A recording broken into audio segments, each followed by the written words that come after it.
श्री सीतारामचंद्राभ्यां नमः। श्रीमद्वाल्मीकीय रामायणं बालकांडं 73तमः सर्गः।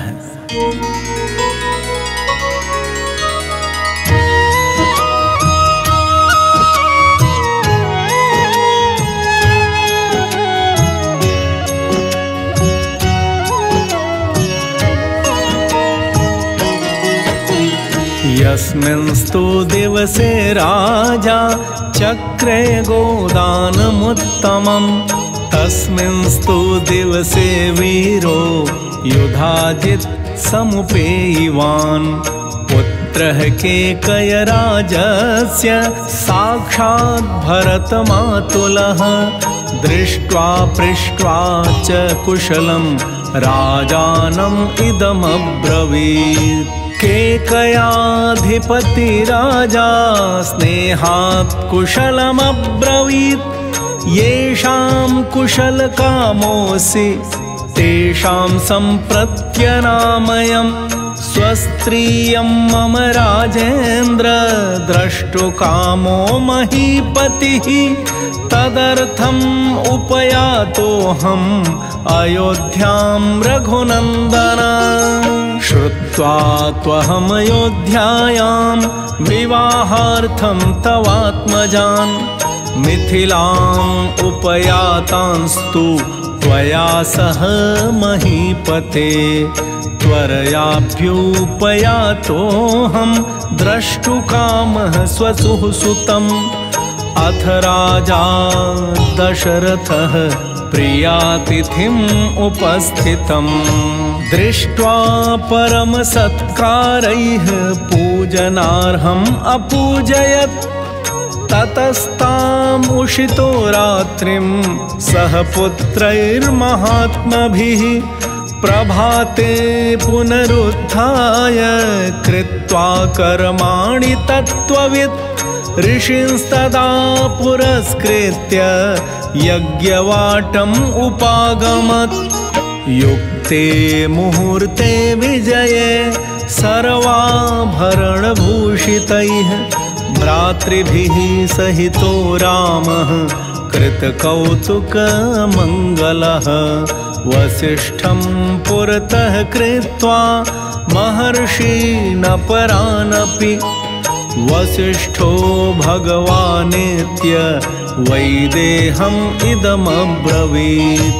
राजा दशरथो राजन् कृतकौतुकमङ्गलैः।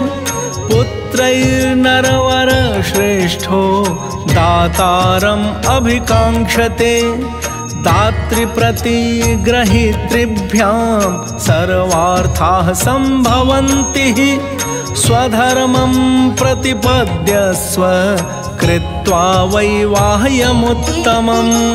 इत्युक्तः परमोदारो वसिष्ठेन महात्मना। प्रत्युवाच महातेजा वाक्यं परमधर्मवित्। कः स्थितः प्रतिहारो मे कस्याज्ञां सम्प्रतीक्षते। स्वगृहे को विचारोऽस्ति यथा राज्यम् इदं तव। कृतकौतुक सर्वस्वा वेदिमूलम् उपागताः। मम कन्या मुनिश्रेष्ठ दीप्ता बहनेरिवार्चिषः। सद्योऽहं त्वत्प्रतीक्षोऽस्मि वेद्याम् अस्यां प्रतिष्ठितः। अविघ्नं क्रियतां सर्वं किमर्थं हि विलम्ब्यते। तद्वाक्यं जनकेनोक्तं श्रुत्वा दशरथस्तदा प्रवेशयामास सुतान् सर्वान् ऋषिगणानपि। ततो राजा विदेहानां वसिष्ठम् इदमब्रवीत्। कारयस्व ऋषे सर्वां ऋषिभिः सह धार्मिक। रामस्य लोकरामस्य क्रियां वैवाहिकीं प्रभो। तथेत्युक्त्वा श्रुत्वा तु जनकं वसिष्ठो भगवान् ऋषिः विश्वामित्रं पुरस्कृत्य शतानन्दं च धार्मिकं प्रपामध्ये तु विधिवत् वेदिं कृत्वा महातपाः अलञ्चकार तां वेदिं गन्धपुष्पैः समन्ततः सुवर्णपालिकाभिश्च चित्रकुम्भैश्च साङ्कुरैः अङ्कुराढ्यैः शरावैश्च धूपपात्रैः सधूपकैः शङ्खपात्रैः स्रुवैः स्रग्भिः पात्रैरर्घ्यादिपूजितैः लाजपूर्णैश्च पात्रीभिः अक्षतैरपि संस्कृतैः दर्भैः समैः समास्तीर्य विधिवन्मन्त्रपूर्वकम् अग्निमाधाय तं वेद्यां विधिमन्त्रपुरस्कृतं जुहावाग्नौ महातेजा वसिष्ठो मुनिपुङ्गवः ततः सीतां समानीय सर्वाभरणभूषितां समक्षमग्नेः संस्थाप्य राघवाभिमुखे तदा अब्रवीज्जनको राजा कौसल्यानन्दवर्धनम् इयं सीता मम सुता सहधर्मचरितवा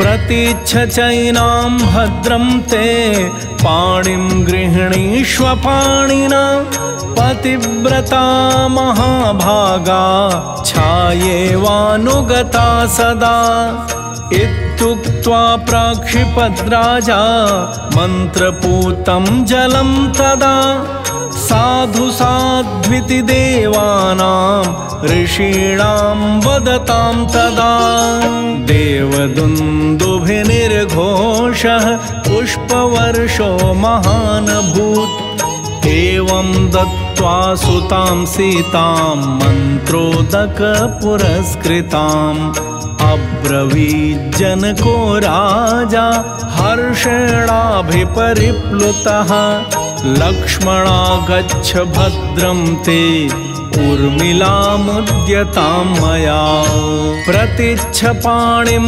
गृह्णीस्व मा भूत्कालस्य पर्ययः तमेव मुक्त्वा जनको भरतं चाभ्यभाषत गृहाण पाणिं माण्डव्याः पाणिना रघुनन्दन शत्रुघ्नं चापि धर्मात्मा अब्रवीन्मिथिलेश्वरः श्रुतिकीर्तिर्महाबाहो पाणिं गृह्णीष्व पाणिना सर्वे भवन्तः सौम्याश्च सर्वे सुचरितव्रताः पत्नीभिः सन्तु काकुत्स्था मा भूत्कालस्य पर्ययः जनकस्य वचः श्रुत्वा पाणिन् पाणिभिरस्पृशन् चत्वारस्ते चतुषृणां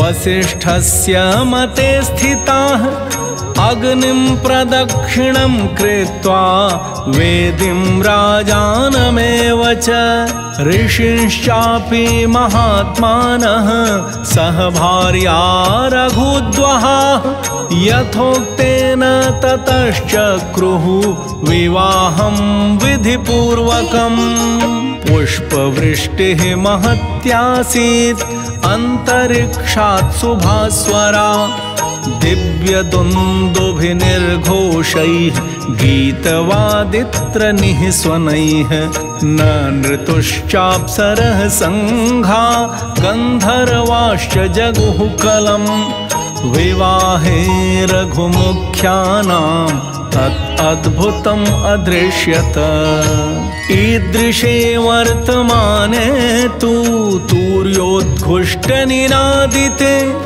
त्रिरग्निं ते परिक्रम्य ऊहुर्भार्या महौजसः अथोपकार्यं जगमुस्ते सभार्या रघुनन्दनः राजाप्यनुययौ पश्यन् सर्षिसङ्घः सबान्धवः। इत्यार्षे श्रीमद् रामायणे वाल्मीकीये आदिकाव्ये बालकाण्डे 373तमः सर्गः।